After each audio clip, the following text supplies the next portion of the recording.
Hello guys, it's Stacy. I'm back with some fun ring-bound garden journals.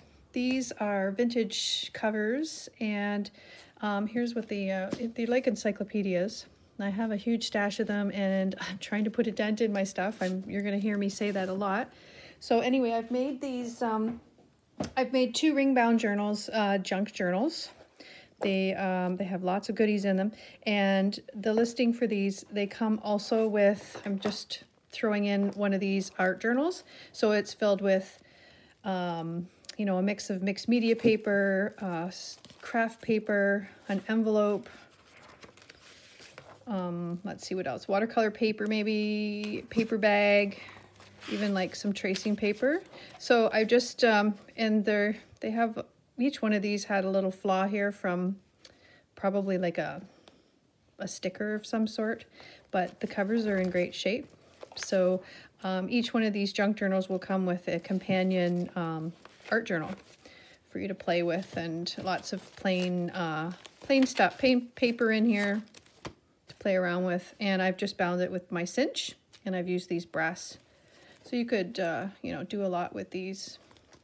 Chunk them up. So each journal is going to come with one of these. I'm just going to toss those over here so you can see just the journal itself. I'll give you a sneak peek as well. In my next video, you will see I've used the cover as well for this big chunky one. And it'll be in the next video where you can see that one because it's too much for one video. So anyway, so these ones have these brass rings, antique brass, and inside I've used, you might see this little bit of fabric in the previous video, but I've made like a pocket here, and I've done a little bit of, this one's number 1, so if you see in the listing, this one's number 1. I better leave that there for me to remember. So I couldn't find a date on these. The closest I could find was 1968 to 1970. None of these books had a single date in it, so I had to look it up. Some said 1968 and some said 1969 to 1970. So anyway, they were all in good shape. I acquired a whole lot of them. So I've just you know, added tons of my scrapbook paper that I'm trying not to hoard anymore. I've made like tags with a few you know, Tim Holtz stuff. Some fabric tabs. Most of the ephemera I've made in here, I've literally put back a lot of the colored images, the vintage florals I've put back in the books. So they're spread out. It doesn't exactly the book that it came in, but I've put lots of those images in. So there's Vintage Ledger. I've used paper from My Mind's Eye, K & Company, and I think that's it.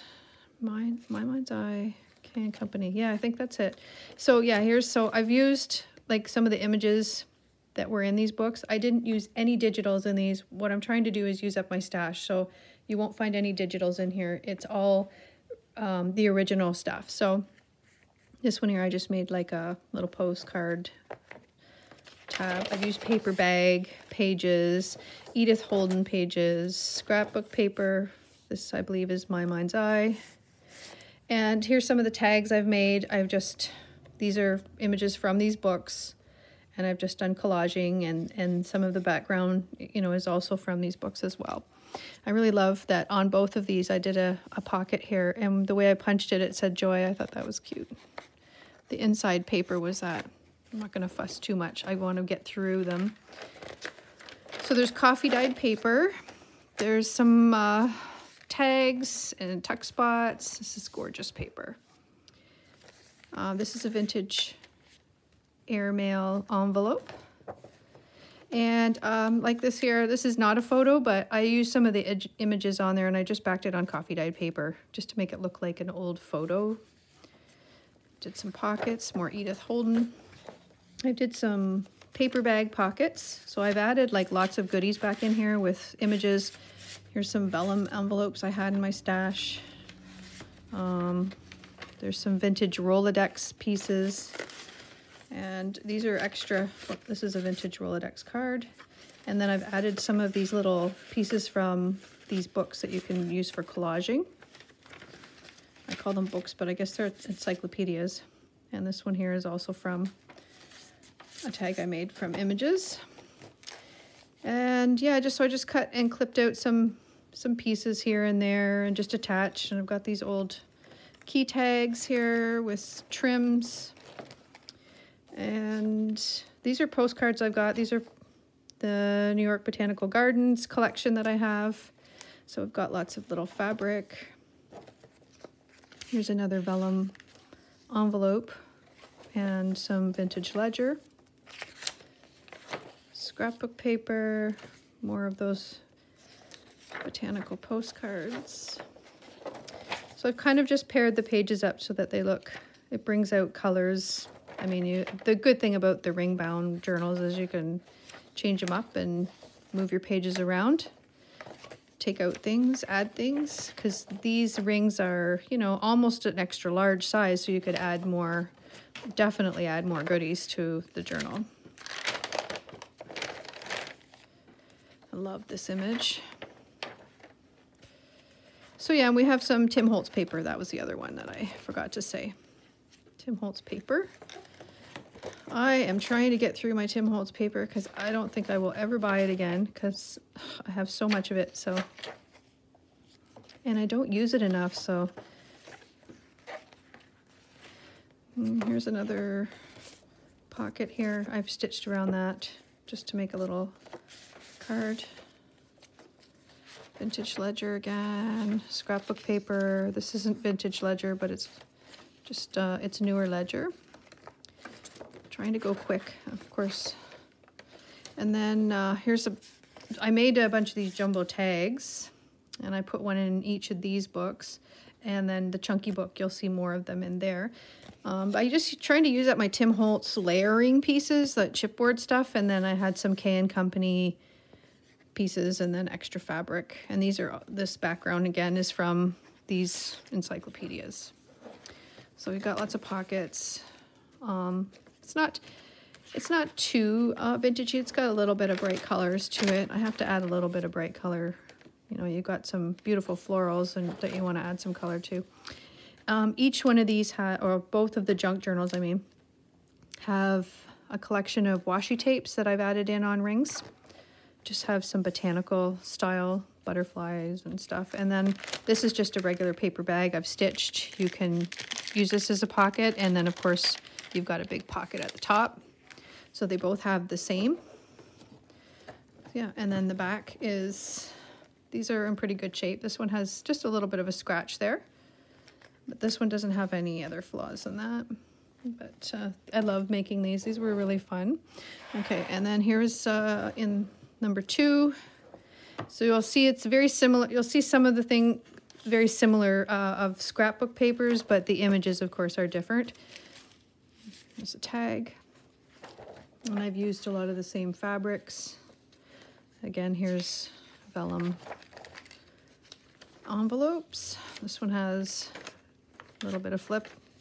And I've just kind of played around and reinforced some pages. And there's like a pretend photo from the book. And some more scrapbook paper. I love adding these little labels to them to make them look like postcards. This is some Tim Holtz fabric here, more Tim Holtz paper. And then sari trims. They both have one of these time cards, the same pocket, some images there. This one has this fold out, another little image there. And then the same paper bag, and it's got a bunch of goodies in there. Images from the magazine, or not magazine, the encyclopedias. And then I've added some more little pieces in here that you can play with and do some collaging. Some are stitched and some aren't. And then more black and white pieces. And then some Edith Holden that I thought went really well.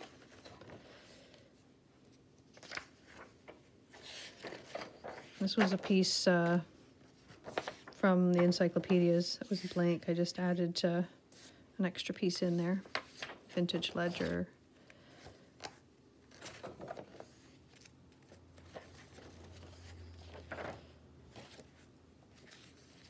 Again, this isn't old.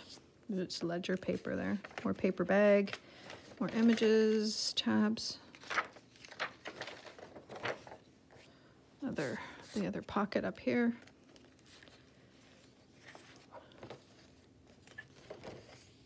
This is one of my favorite papers.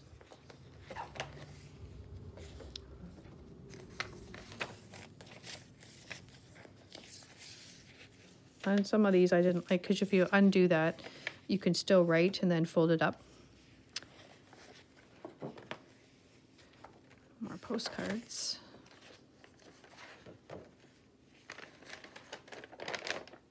Coffee dyed paper.